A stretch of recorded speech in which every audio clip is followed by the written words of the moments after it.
Okay, I'm here. It's August 4th, 2024. I'm sitting, and my pleasure and honor speaking with World War II veteran John J. Jeckovich, and we're speaking about his book, Their Mother's Sons.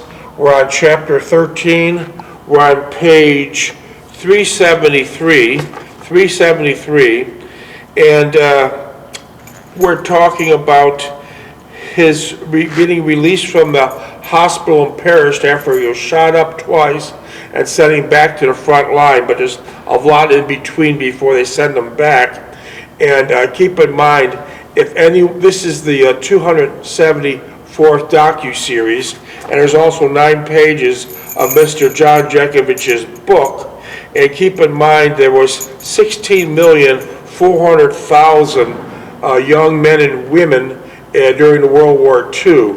We're down to 100,000, and out of the 100,000 that are still alive, we're down to about 8,000 or 9,000 that was actually active combat front line, and that one of those is Mr. Jeckovich.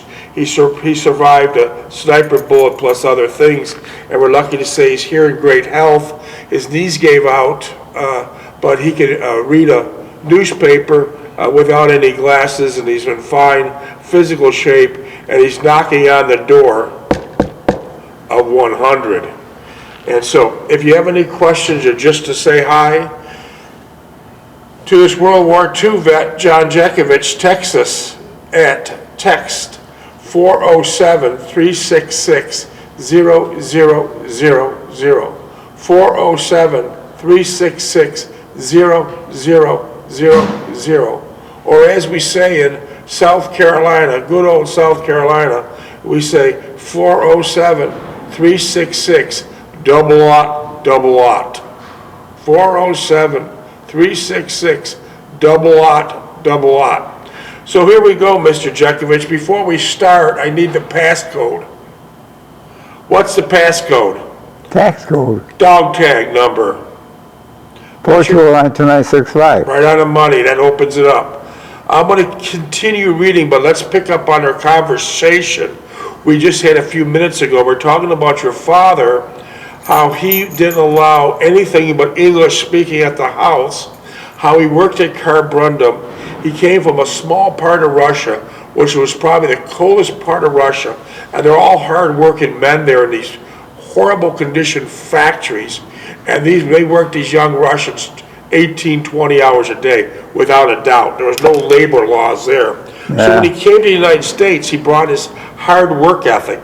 It's my understanding he worked at Carbrundum on Buffalo Avenue, and in between his working hours at Carbrundum, he did a lot of odd jobs. Could you tell us about the odd jobs your father did? Well, he got odd jobs for the people that he worked with. He would get people that worked in the office. My father was real gregarious. He talked to everybody. Not like that. I'm selective. He talks to everybody. And he gets to know people. You know, a lot of people in the offices, and they got jobs doing proof sellers, they got jobs doing this, got jobs doing that. So your dad had a lot of good connections. What? Your dad had a lot of good connections because he was very outgoing. Yeah. Then he was, when the job work he was in Carbrundum, he got all over in there too. He worked all over Carbrundum. Yeah, and he got to the offices and everything. Would Carbrundum be primarily the maker of sandpapers? The what? Would Carbrundum be primarily the makers of sandpapers? Carbrundum? Sandpaper. Yeah, they made sandpaper, and they made stones, grinding stones, you know, little small ones, they got a wheel of that. She sharpened stuff with. Did your mother work at Carbrundum? Not first of all, she worked with Wrights, Dr. Wrights, then she worked with SS Kresge's, and then she finally got a job at Carbrundum wheel inspector, small wheel inspector. What did she do there? Worked in one part of the factory that they made small grinding wheels and put a pin in it, and you put it in your drill or something. And she worked in that, putting those things together. Was it hard on her eyes? I imagine so. She wore glasses. Was she working there full time? After what she worked full now, she walked to work at 8 o'clock, come back at 4 or 5. Didn't you tell me that your mother was also a very hard-working person, of course? Oh, yeah. But didn't you tell me that she worked way past retirement age, and they tried to weed her out? They tried to weed her out. The woman would say, look, she's working, I'm staying home with no money, and she's working, she's just 5 years over the age now. How old did she work to? 89. Wow, she didn't miss, did she? Yeah. So she basically worked at Carbrundum, went to church on a daily basis, a Roman Catholic church, and then she also took care of her family. Yeah. When she got home, did she have a long list of chores for you to do? She said, get the oven, roast in the oven, do this, do that, beat up this, make this, do that. Yeah. Did your other brothers and sisters have a long list to do also? No, nothing.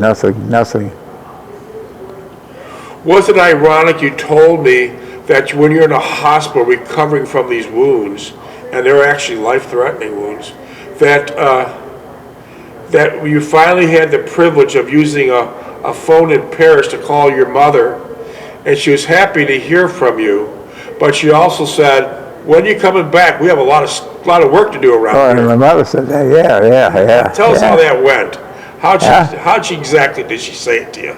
Huh? How did she exactly say it to you that you better? Well, my father told me once, he told me you get your ass kicked, you get you shot in the ass. That's what he told me. Wait, say that again? Huh? Well, I didn't understand what he meant. What did he say? And he said, he's arguing with me about something. He said, I hope when you get in the army, you get shot in the ass. Shot in the ass. Yeah. I wonder why he said that. Yeah, he's vindictive. So he didn't know you got shot in the ass or shot up. See, my mother and him were always fighting. I always had to break them up. My father was 6'2". Was he? Yeah. Did He your used to father? pick me up and sling me off against the wall and everything else. No kidding. Did he sling the other kids against the wall? Huh? Did he sling the other kids against the wall? Well, and Looky was never home. Stevie was never home. Sally was too young, and I was the only one stuck around the house. Was your father a drinker? No, my father didn't drink. My father only smoked that Prince Albert crap. Prince Albert. Tell us what Prince Albert's all about. A can of tobacco, tissue paper. You take a slice of a slab of tissue paper, put the tobacco in there, roll it up, light it up. Did he smoke 10 cigarettes a day? 20? Oh no, he smoked about 5 or 6. That's this. What did your mother say about him smoking? He couldn't smoke in the house. He had to go on the porch? Porch or outside. But later, your father never knew you got shot up because he was dead himself. What? Your father never knew you got shot up because he was dead by that time. Yeah. All right. But tell us how this Prince Albert reminds you of a story, what you found. Well, they told me when I was supposed to go to work with him that night, I was finishing up a project that had to be done by next morning in school. I said, I can't go with the project. I got to finish this project. Okay. So I went and he had a heart attack. And the police knocked on the door and says, your father got hurt, we'll take you to the hospital. And my mother was working, and they gave my mother a slip, a package slip, said, your husband is injured, he's in the hospital right now. 21. So tell me who went to the morgue. Huh? Tell me who went to the morgue. Who went to the morgue to identify the body? So the police took me down to the hospital. I thought I was going to go to a ward. They took me down to the morgue. What hospital was it? Memorial. Memorial, is that right off of Pine Avenue? Yeah. Okay, that's a big hospital, all brick, like an orangish brick building. Yeah. Kind of a spooky place. Oh, we had the kids up there too, ward. Yeah, but let me just try to understand this. The police came to your house, and you're a teenager, about 13 or 14 years old? Well, 17. No, I don't think you were that old, were you? Yeah, 17. Okay, yeah. you're 17. What were you doing at the house? Doing your homework or something? I was home. Stevie, Rookie was wandering around. Stevie was in school, and Sally was out with fiddlers and that. So I was doing. I like to draw I was good in architectural drawing, and they get that long paper, that cardboard paper, and do isometrics, third streams and all that stuff. And I was doing that, and he knocked on the door and said, your father's in the hospital. Okay, how many police were knocking at the door? Huh? How many police? One guy knocked on the door. All right. All right, they knocked on the doors, you thought your father was injured, you thought they were gonna take him to a hospital room to see maybe he broke a leg or an arm. Yeah, And how did you get to the hospital? they drove me Did they drive you in the front seat or the back seat of the police car? back to his car, Back seat of the police car. car. Okay, so what's that, about a 10 or 15 minute ride? From Orleans Avenue, well, a little more than that. All right, so where did you pull up to at the hospital? Where? I What did- pulled into the parking lot. What did you No, the pull? police dropped me off in front of the door, and I walked in. So the police didn't even accompany you? No, He just dropped you off and at they the taxi? dropped me off, and then how did I get home? Well, I wanted to wait, I will hold off on that for a minute, I'll ask you that later. But so you're 17, a cop picks you up, drives you to the hospital, drops you off at the front door. How do you know where to go? I said, you talked to the receptionist, Vic, I said, I want to see my father, and they called me, he's sick, he got injured. He said, well, he's downstairs, we'll have someone take you down. They had someone escort me down. Who took you down? One orderly there, one nurse, or somebody took me down. So you just thought you didn't know you were going to a morgue? No, I didn't go, I thought I was going to go to the hospital room. You see, yeah. So then what happened? Then when I went down another flight of stairs, I thought, well, how come that he's way down here, and he's in the morgue? And then what happened? I see him, and then they said, well, you go through his pockets. What'd they tell you to do? Tell me to go through his pockets. And then what'd you find in his pockets? Couple dimes, couple nickels, Prince Albert can of That was his cigarette tobacco. paper, What else did you find in his pockets? cheese to the car, cheese to the door of the car, cheese to the door. Yeah, and what else? Well, his pass for Carborunda where he worked at, then you have to go to the gate to show your pass. And where are all those things today? Who knows where any of that stuff is. Who knows where any of that stuff is. And so, did your father have cement all over him when he fell? Well, he was cement, he was working on cement, he had cement on his pants, cement on his hands. How old was When he collapsed, he was working. He was resting, he was working. Yeah, how old was your father? 43. 43. Wow. Cement on his hands, yep.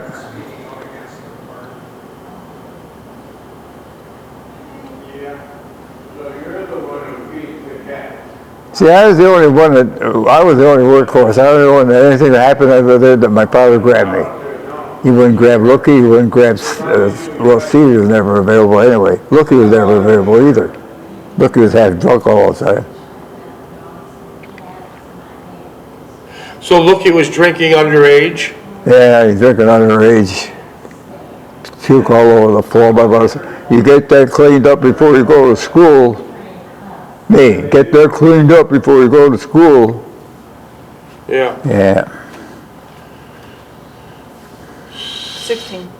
So Lookie get dressed up and go to school. I was cleaning up shit up in the bedroom. Yeah. Yeah.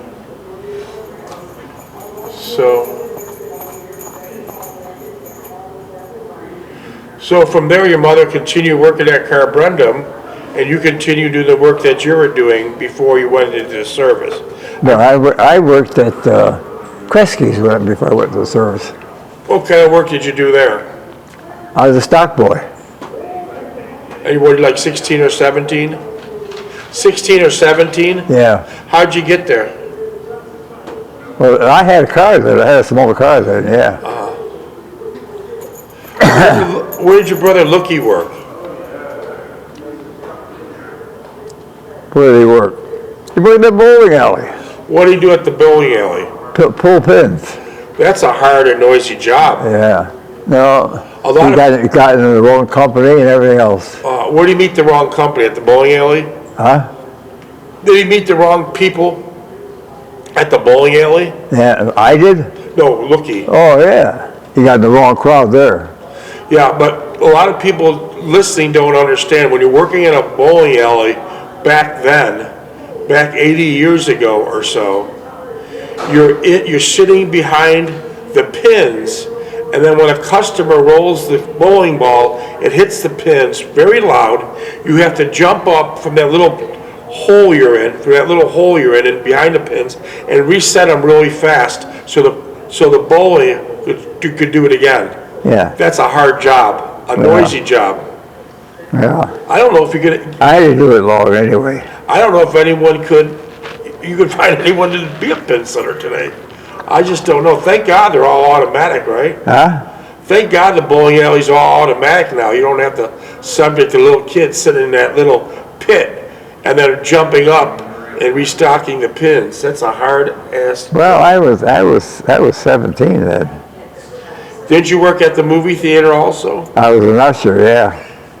Did you like that job? No. Why? That Canaris was a pain in the ass. Who was? Canaris, he's the manager. Canaris is a Greek man. He yeah. owned a few movie theaters, right? Yeah, he owned 3 of them. Happy Room, the one on Capitol. And, Why was he a pain in the ass? And one in LaSalle. Why was he a pain in the ass?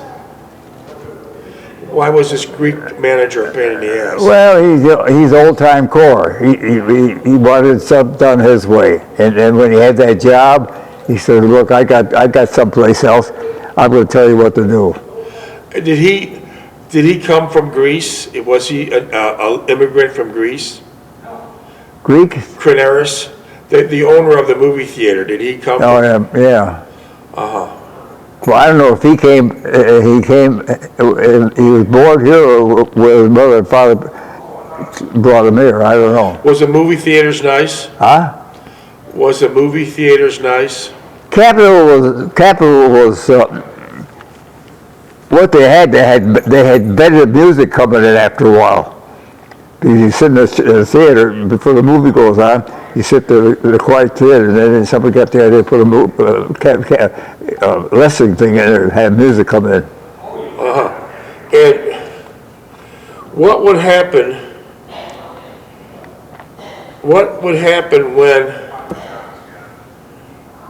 you had all the young kids on the front rows when a real scary movie would come? Well, they used to come Saturday morning for that serial, and the one was a horror movie or some sort of thing, and they get excited and they piss on the floor.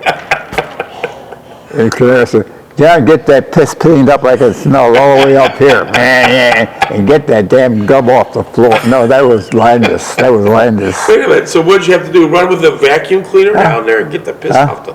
What'd you have to do with the movie theater when the kids pissed on the floor because they're scared? Well, I go up, mop in a bucket of pail and soap and clean the floor up. You had to do this when the movie was going?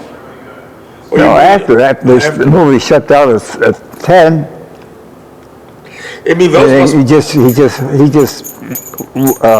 roped off the 4 or 5 seats first. That must have been one hell of a scary movie. Huh? That must have been one hell of a scary movie. Holy. Well, that was Hippodrome on Niagara Street, on Fall Street. Did those movie theaters have balconies? Yeah. Were the balconies allowed to smoke? Some shatter and catter was, but you had to get in a restricted area. I see. Did you and upstairs was more expensive than downstairs. Okay.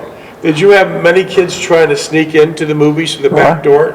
Through the back doors, did you have young kids trying to sneak into the movies? How did they get in the movies? Yeah, did some of them try to sneak through the back door to get into the movies? Who would? Was everyone a paying customer, or did some sneak into the movie? They get women sitting in the front of the booth, get their ticket to get inside the movie. Okay. Off out of the street. Okay. How much was a movie then? $1.25. I see. That's 2 pictures, a newsreel, and a short something on something. So that's a hell of a long day. They'd be there. The kids would be there all day. Well, I get out of there at 11, 12 o'clock. Oh, and then, wow. then you had to pull the curtains, you had to clean this up. When you were working at the movies, what did you have to wear, a suit and tie? When you No, they had uniform. They had blue pants with a gold stripe, white shirt, bow tie. How about a hat? No. Were you equipped with a high-powered flashlight? Oh, a shotgun? Flashlight. Flashlight, yeah. Yeah. And what was your job mainly to I see? go down the aisle and check where the empty seats were and flash the light on the floor. Did everyone treat you there pretty nice? Then the guy, another usher would be up at the top of the stair and say, all right, there's the usher, flash that light, go to him, he has 2 seats for you. Do you have any pictures of you in that uniform? No, Did you ever take any No. pictures? Did your brothers attend the movies while you were working? no, my brother never went, I don't think he ever come to the movies. your But he's mother- never home anyway. Did your mother attend the movies?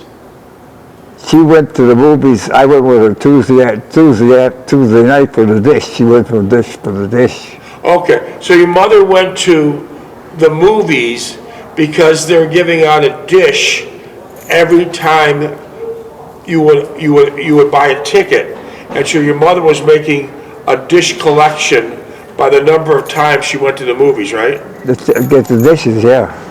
And what kind of movies would your mother watch? Movies that were on. There was 2 films, of sports, news, and a short. About a 2-hour movie. Did your mother mostly go for the dishes, or did she want to see the movie? Well, I think she liked going to the movies. She did, yeah, okay. We didn't have TV then either. Oh, no TV, that's right. Yeah, You basically listened to the radio, Glenn Miller or BBC, Yeah. BBC, right? yeah, that little brown radio. Did your mother listen to Polish songs primarily? Who? Did your mother listen to Polish music primarily? No, she wasn't. She was oriented that way. She didn't. We didn't speak a language at home, 7 minutes? and my father and mother spoke regular American. But what about you? I thought you had a large paper route that was strictly Polish publications. Janet Lasinski. What was it again? That was Janet Lasinski, a newspaper off on East Fall Street. And everyone you I did, had 150 customers. and they're all Polish. All Polish, yeah. And the paper has not one word of English, all Polish, Oh, right? yeah, Janet Lasinski. And it was a hell of a job getting a job, getting paid for Saturday. But what was it primarily about? What's happening in Poland? Was that what the newspaper? No, it was happening all over the world. It was a regular newspaper, but it was in Polak. Did they have a lot of advertisements? Had normal advertising, yeah. What were they for? Were mostly Polish bakeries and Polish? Well, they thought what the Polish people or people of that time would be interested in. I see. And how much did you have to collect from these customers each week? Do what? How much was the paper per week? How much did you have to collect from the customers? I have to. Well, no, that was collected for the newspaper. I didn't collect it at the movies. The movies they paid for newspapers. right there. And I went made collection on Saturday for the newspaper, Okay. Janet Lasinski. And then how much did you have to collect from the newspaper? About $2,500. Did they all pay you pretty good? No, I paid you. I told you, I'm trying to rob me, kid. You couldn't rob me, kid. So they were saying you were robbing them, Yeah, no, they say they paid me. but they didn't. I said, here's the book. I got the book. Yeah. And was one of your customers Belinsky? What? Was one of your customers Belinsky? Belinsky, was he your customer? Belinsky, he was around. Was one of your The house wasn't built. Was one of your customers the building contractor Kozdransky? Cthulhu. Kozdransky, did you deliver to Kozdransky's? The builder, Kozdransky? Yeah. Did you deliver to them? I went for the paper, but he never paid it. No one paid. So how did you get paid if no one paid you? Well, that was a good question.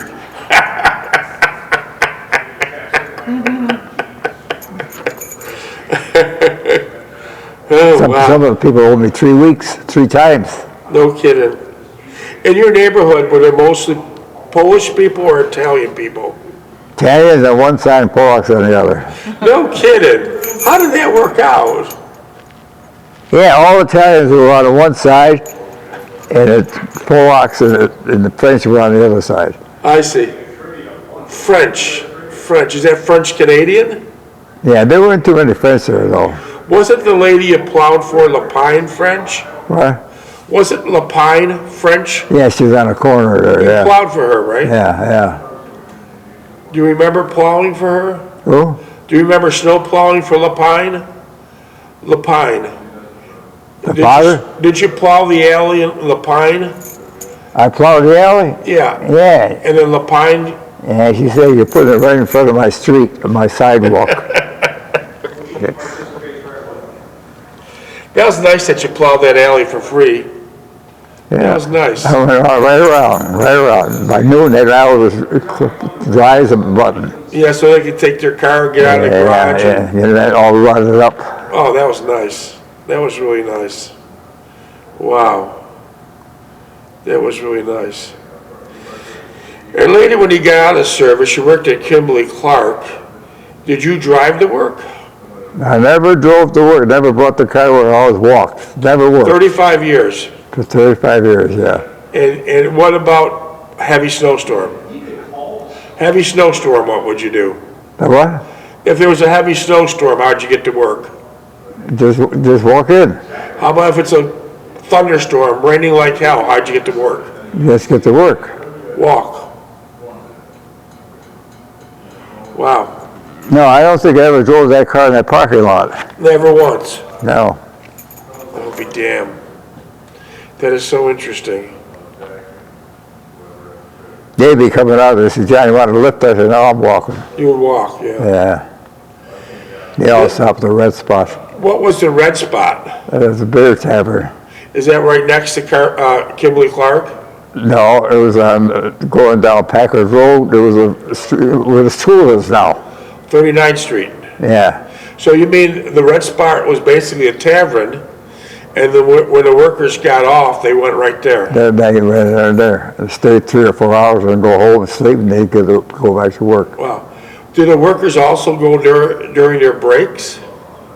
No, they couldn't. No, they couldn't. Just when they got off? You couldn't leave that place. You had to punch out, punch in. Oh, so they only could not go to the red spot on their breaks. They could only go to the red spot when they're off of work. Right. When they're done with their shift, they would go to the red spot. Yeah, they were when they get off the midnight shift.